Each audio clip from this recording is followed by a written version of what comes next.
इस कविता का जो विषय है, वो जो शब्द है, असल में उस पर कविताएं नहीं लिखी जा सकती। दुनिया की किसी भी कलम में इतनी ताकत नहीं है कि वो मां पे कविताएं लिख सके।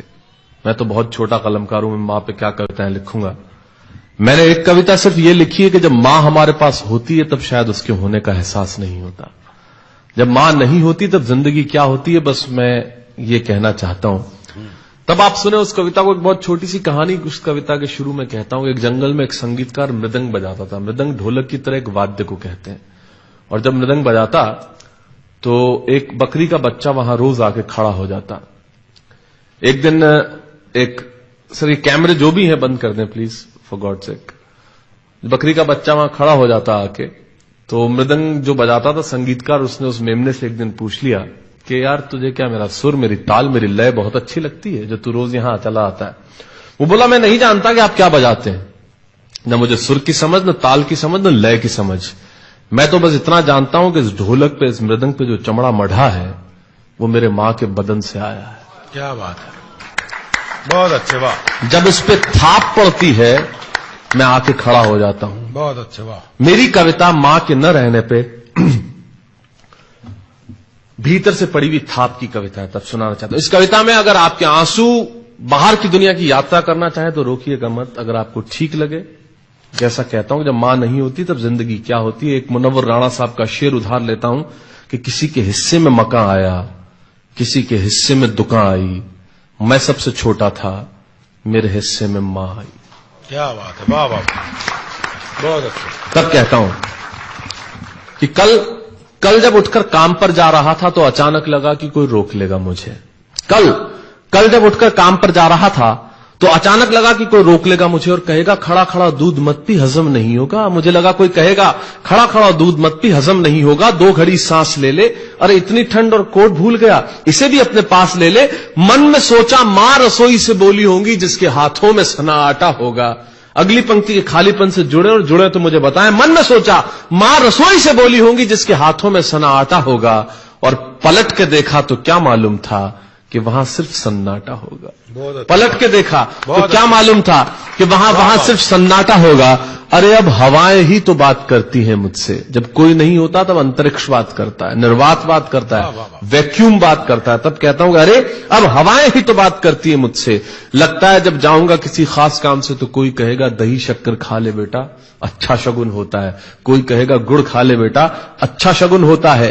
पर मन इसी बात के लिए तो रोता है कि सब कुछ है मां, सब कुछ। जिस आजादी के लिए तुझसे मैं सारी उम्र लड़ता रहा। आपने अपने बचपन में देखा होगा, माए हमें टोकती है, यहां मत जा, वहां मत जा, ये मत कर, वो मत कर। तब हम आजाद होना चाहते हैं, और आजादी की कीमत कितनी बड़ी देनी पड़ती है। अगर कम शब्दों में मैंने ठीक बात कह दी हो तो इसका एहसास मुझे जरूर कराइएगा कि सब कुछ है मां, सब कुछ। जिस आजादी के लिए तुझसे मैं सारी उम्र लड़ता रहा, वो सारी आजादी मेरे पास है। फिर भी न जाने क्यों दिल की हर धड़कन उदास है। कहता था ना तुझसे मैं वही करूंगा जो मेरे जी में आएगा, और आज मैं वही सब कुछ करता हूं जो मेरे जी में आता है। बात यह नहीं है कि मैं जो चाहूं कर लूं, मुझे कोई रोकने वाला नहीं है।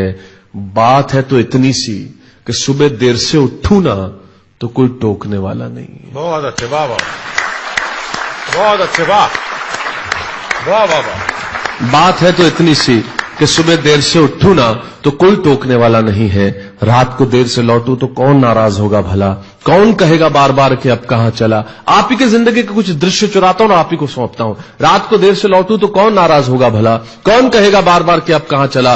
दोस्तों के साथ घूमने पर उल्हाने कौन देगा, मेरे वो तमाम झूठे बहाने कौन देगा। सच कहा साहब, गम की चोटें जख्मों पे फौलाद से ज्यादा क्या होगी, और मां की दौलत दुनिया में औलाद से ज्यादा क्या होगी। तब कहना चाहता हूं कि रात को देर से लौटूं तो कौन नाराज होगा भला, कौन कहेगा बार बार कि अब कहां चला। दोस्तों के साथ घूमने पर उल्हाने कौन देगा, मेरे वो तमाम झूठे बहाने कौन देगा।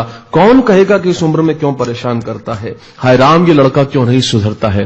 पैसे कहां खर्च हो जाते हैं तेरे, क्यों नहीं बताता है। सारा दिन मुझे सताता है, रात को देर से आता है, खाना गर्म करने को जागती रहूं, खिलाने को तेरे पीछे भागती रहूं, बहाती रहूं आंसू तेरे लिए। कभी कुछ सोचा है मेरे लिए। खैर मेरा तो क्या होना है और क्या हुआ है, इस बुढ़िया का तो क्या होना है और क्या हुआ है। तू खुश रह लेना यही दुआ है, और आज तमाम खुशियां ही खुशियां। जीवन में जो सर्वश्रेष्ठ एक पंक्ति जो ईश्वर ने मुझे सौंपी वो मैं आपको सौंपता हूं। कहीं कोई कविता नहीं है, एक बहुत सामान्य सी बात जो बहुत सामान्य ढंग से मैं कह रहा हूं, लेकिन गेट सेट गो जो मैंने किताब लिखी, शायद हिंदुस्तान की पिछले 3 सालों में सबसे ज्यादा बिकने वाली किताब वो रही। 14 भाषाओं में उसका अनुवाद हुआ। वाह वाह मैं रोज टीवी पे बोलता हूं, मेरे लाखों लफ्ज कुर्बान करता हूं सिर्फ उस एक पंक्ति पे जो ईश्वर ने मुझे सौंपी, और कहीं कोई कविता नहीं है। आप ही का भाव आपकी उठा को सौंपता हूं और देता हूं, और जिस विश्वास के साथ मैंने लिखा उस विश्वास के साथ आपको देता हूं कि मेरा तो क्या होना है और क्या हुआ है, इस बुढ़िया का तो क्या होना है और क्या हुआ है, तू खुश रह लेना यही दुआ है। और आज तमाम खुशियां ही खुशियां, गम ये नहीं है कि कोई ये सब खुशियां बांटने वाला होता, पर कोई तो होता जो गलतियों पे डांटने वाला होता। बहुत अच्छे, वाह वाह वाह वाह, बहुत अच्छे, वाह। गम ये नहीं है कि कोई ये सब खुशियां बांटने वाला होता, पर कोई तो होता जो गलतियों पे डांटने वाला होता। और अंतिम पंक्तियां देता हूं कि तू होती ना तो हाथ फेरती, कभी सर पर या हल्के से बाम लगाती, आवाजें दे देकर सुबह उठाती, दिवाली पे टीका लगाकर रुपए देती और कहती बड़ों के पांव छूना, आशीर्वाद मिलेगा, कपड़े मत फाड़ना, अगला कपड़ा अगली दिवाली को सिलेगा। बहन को सताता तो तू चांटे मारती, बीमार पड़ता तो रो रो के नजरें उतारती, परीक्षा से आते ही खाना खिलाती, पिता की डांट का डर दिखाती, फिर पिता की डांट से तू ही बचाती। इसे नौकरी मिल जाए, ये तरक्की करे, दुआओं में हाथ उठाती, और तरक्की के लिए वतन छोड़ देगा, ये सुन के दरवाजे के पीछे चुपके चुपके आंसू बहाती। सब कुछ है मां, सब कुछ, आज तरक्की की हर रेखा तेरे बेटों को छू के जाती है, पर मां हमें तेरी बहुत याद आती है। बहुत अच्छा।